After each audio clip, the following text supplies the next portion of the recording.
Later on in your career, you would become a flying instructor. Would your experiences as a student have affected you and in the way you taught the people to fly that you came across? Yes, I think so. Yeah, yeah. Made you perhaps a more understanding and Yeah. sympathetic instructor? Yes. I mean, I have one great regret. Um, I had a wonderful student who'd come up through the ranks, and he was passionately keen on flying, and he wasn't a natural pilot. And I was determined to get him through, absolutely determined. And I did get him through. And he ended up on C-130s, and very sadly ended up crashing in a C-130. I can't remember, from Lynham maybe, or was it Brize Norton? I can't remember. Could well have been Lynham, or it could have been either, actually. Yeah, Yeah, could have been either. I just can't remember. But I've always sort of felt perhaps I shouldn't have tried so hard to get him through. Perhaps he really wasn't a natural pilot. I don't know. Yeah, that was the only thing I ever think back as an instructor, when you had someone eventually who you had to give the bad news to, that they weren't going to progress, was that perhaps in the future you were saving their life. But yeah, I know. Well, I got really emotionally involved with this guy, and it became a sort of absolute overriding challenge for me. I was determined, because he was so enthusiastic and so keen, and I do often think, no, maybe I didn't do him any favours. I hope not. I hope that wasn't the case. No, I hope not too. I see you moved on to jet training on the T-33 Silver Star at Gimli. Now that airfield would of course become famous for another reason. Didn't it? But what was it like then? That was a complete contrast to Moose Jaw. And we were there in the summer, and there's a beach on the lake there, and there were all sorts of pretty girls there in bikinis. So when we weren't flying, we were down on the beach. It was a very, very different setup altogether. And the T-33 was a lovely aeroplane, very benign handling, and very strong, robust aeroplane, and just a delight to fly. Was it I quick? loved it. Was it fast? I think sort of Mach 0.8, that sort of speed, yeah. Very nice. But it was a very nice aeroplane. Now I read that you lost a fellow student during training. The same happened to me. How did it affect you? Yeah, this was a NATO training scheme that I was there under the auspices of.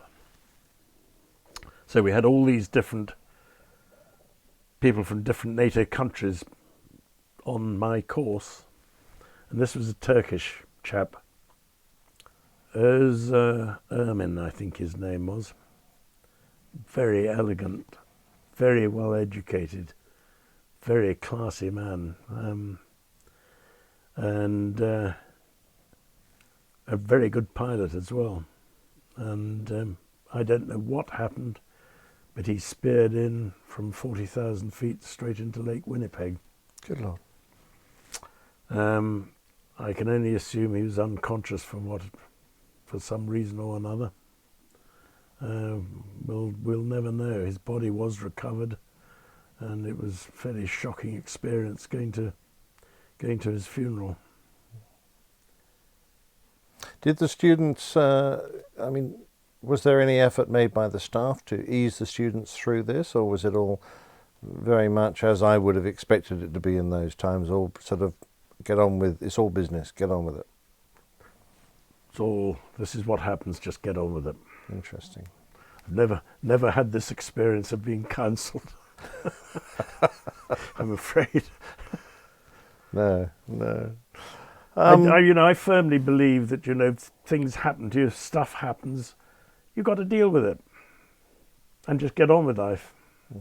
And the worst example of that for me was our eldest son dying, which is catastrophic.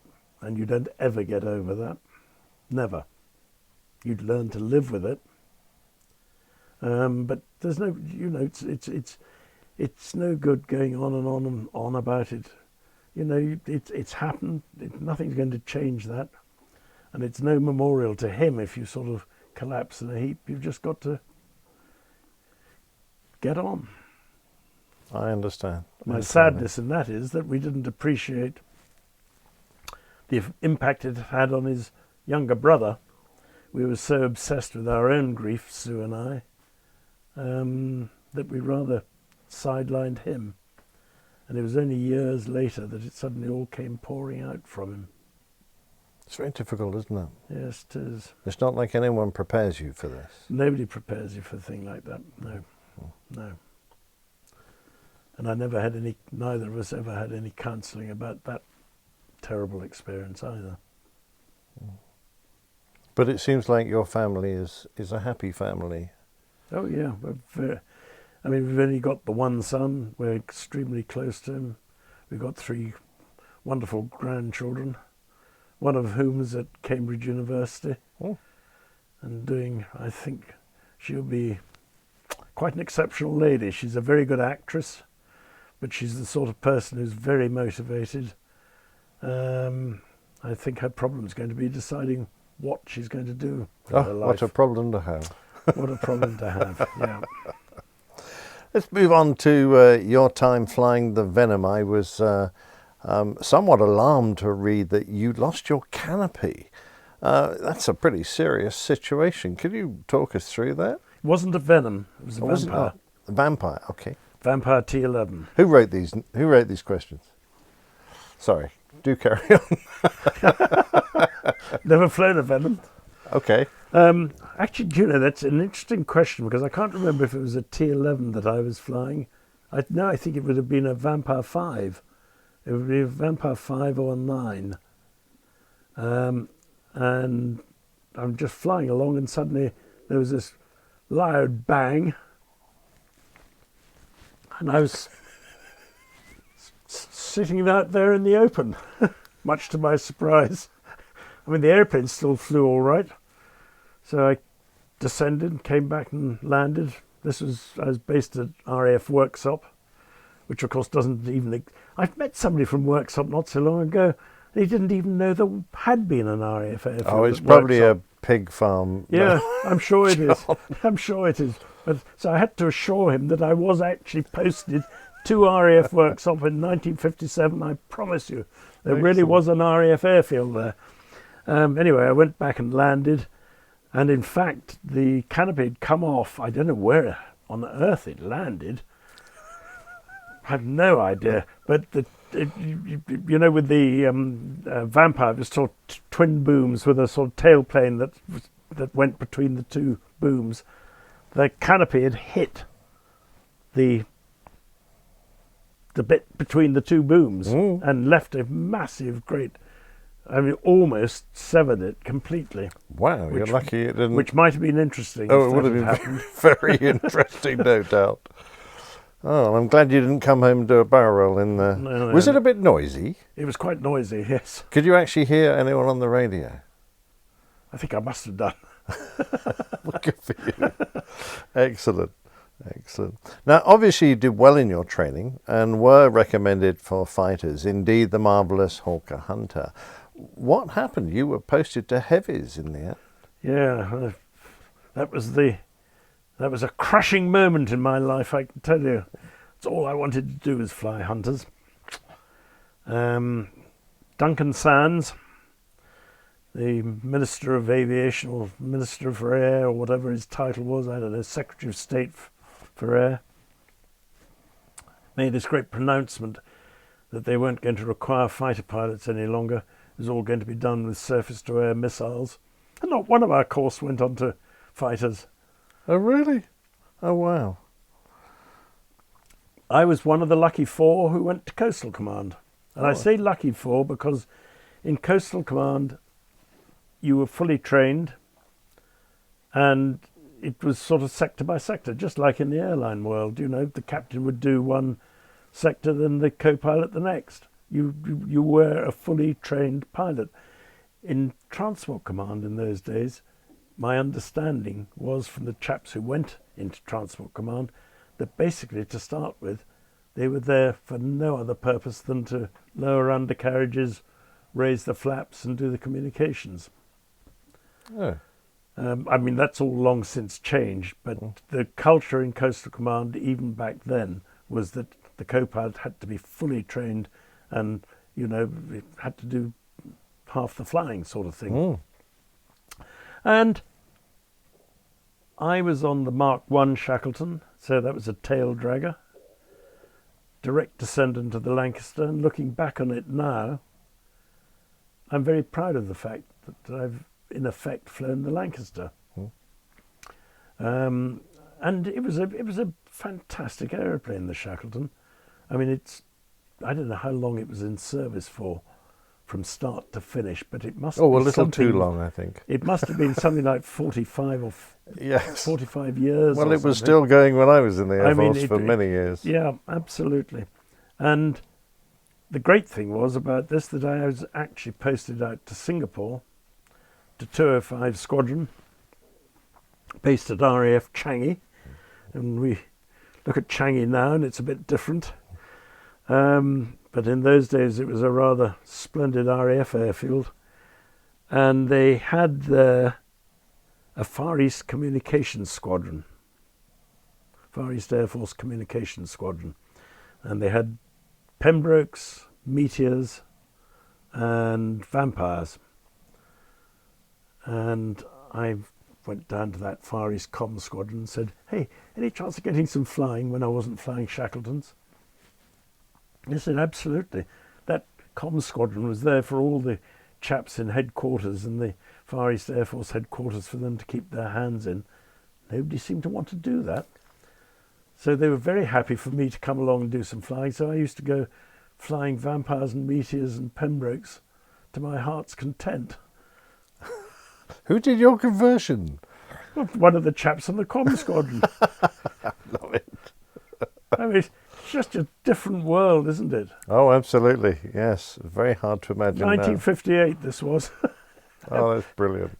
I used to go bombing around over the Malayan jungle, low level. Just flying for the sheer fun of it. The C&C of the Far East Air Force was the most wondrous gentleman, Air Chief Marshal the Earl of Bandon, who was known as the Abandoned Earl. And he was a legend in his lifetime. He was an extraordinary man. He was one of those men. He didn't need to be in the Air Force for a career. He was in the Air Force because he loved the Air Force. And he wasn't frightened about what he said or did. He was the sort of man you'd have followed over the trenches in the Battle of the Somme, leading from the front. Excellent. Wonderful, wonderful chap. Excellent.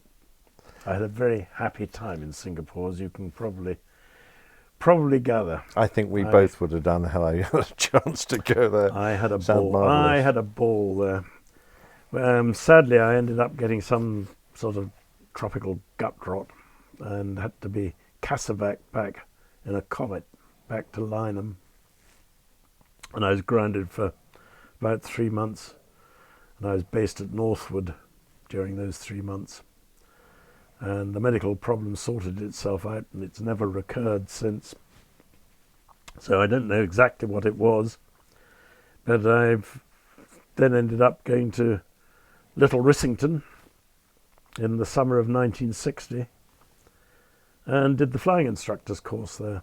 And that without doubt was the best course in terms of learning about your approach to flying that I've ever done in my life. It was a fantastic course and it was a lovely summer, and Little Rissington is a lovely place to be in the heart of Gloucestershire. And I made some very good friends during that course who remain friends to this day. And during the course, by the way, they said anybody who has never flown a Hunter can have an opportunity to fly a Hunter if they'd like. So I said, yes, please. And I went down to Kemble, and they only had, I think it was a Hunter 6, single-seater. They just gave me a thorough briefing, strapped a checklist onto my knee, put me in the cockpit, made sure everything was all set up properly, closed the lid, and there I was on my own. And I think my emotions ranged from sheer terror to exhilaration in equal measures. It was quite a rocket ship, wasn't it? And I did 3 flights in that Hunter. Oh, wow. And that's when I first went supersonic in a sort of power dive over the Bristol Channel. And I got to 1.01 or something. And got a certificate to prove it. And it just, I mean, it was obviously an aeroplane I would have loved to have flown. There's no question about that. Classy aeroplane. Absolutely sweet, yes. Absolutely.